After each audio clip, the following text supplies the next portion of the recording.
Hello friends, कैसे हैं आप सब। तो फ्रेंड्स, आज की वीडियो में हम करेंगे जीन पियाजे उनके सिद्धांत से संबंधित कुछ प्रश्न उत्तर। पिछली वीडियो में जैसा कि आप पढ़ ही चुके हैं कि जीन पियाजे के सिद्धांत से संबंधित कुछ फैक्ट्स बताए थे हमने और उनकी 4 स्टेजों को हमने विस्तार से पढ़ा था।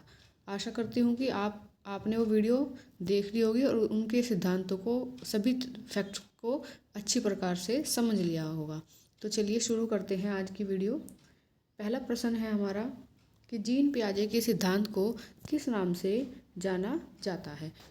जीन पियाजे के सिद्धांत को किस नाम से जाना जाता है?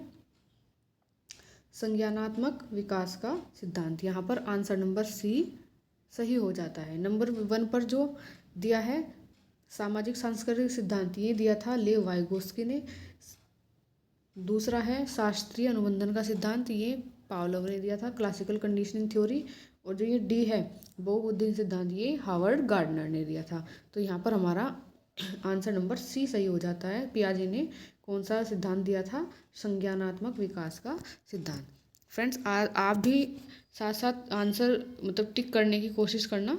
जितने भी क्वेश्चन के आंसर आपसे बन पड़े उनको करने की कोशिश करना, और लास्ट में वीडियो के अंत में ज़रूर से बताना कि आप लोगों ने आज के वीडियो में कितना स्कोर किया है। चलिए, सेकंड क्वेश्चन हमारे सामने आ जाता है कि विकासात्मक मनोविज्ञान का पिता किसे कहा जाता है? फादर ऑफ डेवलपमेंट साइकोलॉजी किसे कहा जाता है? तो फादर ऑफ डेवलपमेंट साइकोलॉजी, विकासात्मक मनोविज्ञान का पिता किसे कहा जाता है? जीन पियाजे को। यहाँ पर भी हमारा आंसर नंबर सी सही हो जाता है। नेक्स्ट क्वेश्चन है, जीन पियाजे ने बच्चों के संज्ञानात्मक स्तर के लिए किसे महत्वपूर्ण माना है?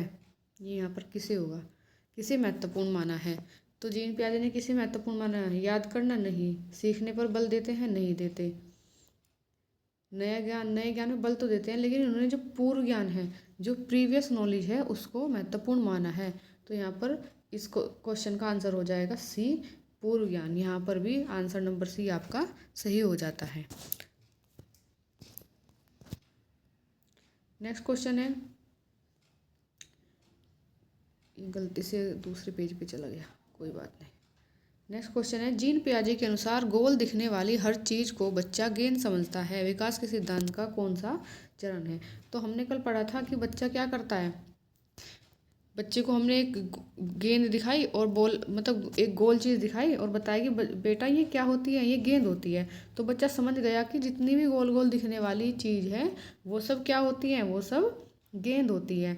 तो बच्चे ने गेंद को देखा और उसको देखकर उसके माइंड में छवि बन गई कि जितनी भी गोल गोल दिखने वाली चीज़ होती है वो क्या होती है? वो गेंद होती है। लेकिन यहाँ पर क्वेश्चन ये नहीं है। उसने कहा कि हर चीज़ को, गोल दिखने वाली हर चीज़ को क्या मान लेता है? वो गेंद ही समझ लेता है। तो यहाँ पर जो हमारा आंसर है, आंसर हो जाएगा आंसर नंबर बी, आत्मसात करना, एसिमिलेशन करना। चीज़ को एज इट इज मान लेना, जैसे उसको बताई गई है उसको ऐसे ही मान लेना। किसी चीज़ को एज इट इज मान लेना क्या कहलाता है? आत्मसात करना, एस्टिमुलेशन करना, आत्मसात करना कहलाता है। नेक्स्ट क्वेश्चन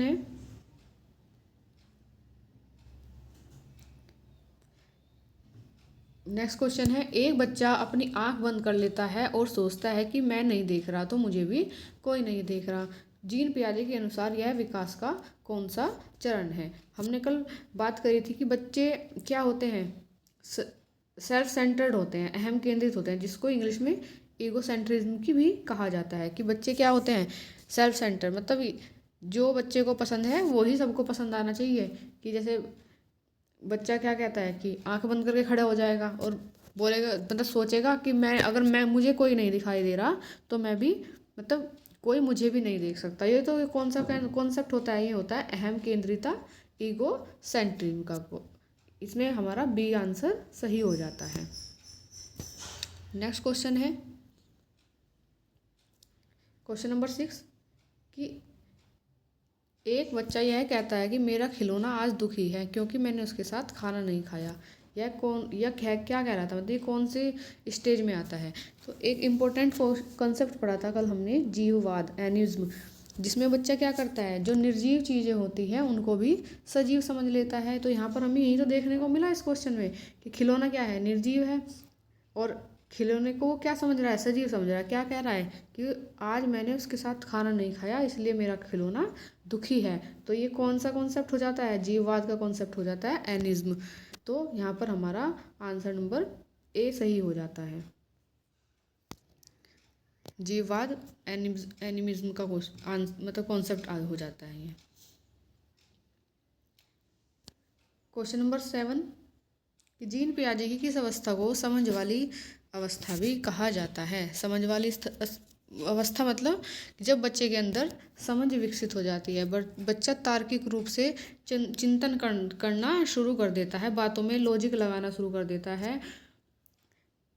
तो ये इस अवस्था को मतलब कौन सी अवस्था होती है वो, तो वो होती है हमारी मूर्त संक्रियात्मक अवस्था, जिसको कॉन्क्रीट ऑपरेशनल स्टेज के नाम से भी जाना जाता है। ये इसका टाइम पीरियड रहता है 7 से 11 साल। तो 7 से 11 साल के बच्चे के अंदर क्या आ जाती है, मतलब वो तर्कपूर्ण चिंतन करना शुरू कर देता है, चीज़ों को लॉजिकली मतलब समझना शुरू कर देता है, सीरिएशन सीख जाता है, क्लासिफिकेशन सीख जाता है। तो ये सब कंसेप्ट ऑफ कंजर्वेशन समझ जाता है। तो इस स्टेज को इसलिए समझ वाली स्टेज कहा जाता है। तो आंसर नंबर यहाँ पर हमारा सी सही हो जाएगा। आंसर नंबर सी यहाँ पर सही हो जाता है। नेक्स्ट क्वेश्चन है कि किस अवस्था को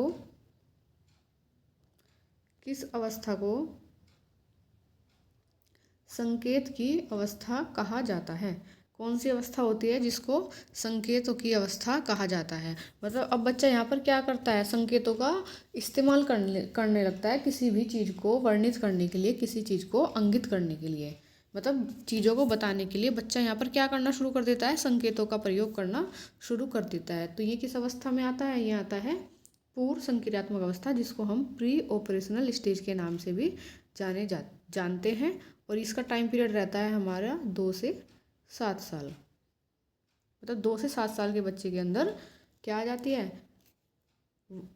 संकेतों मतलब संकेत करना बच्चा शुरू कर देता है। किसी भी वर्ण चीज़ को इंगित करने के लिए, चीज़ को बताने के लिए बच्चा क्या करना शुरू कर देता है, संकेत करना शुरू कर देता है, मतलब संकेतों का प्रयोग करना शुरू कर देता है। तो आंसर नंबर बी यहाँ पर हमारा सही हो जाता है।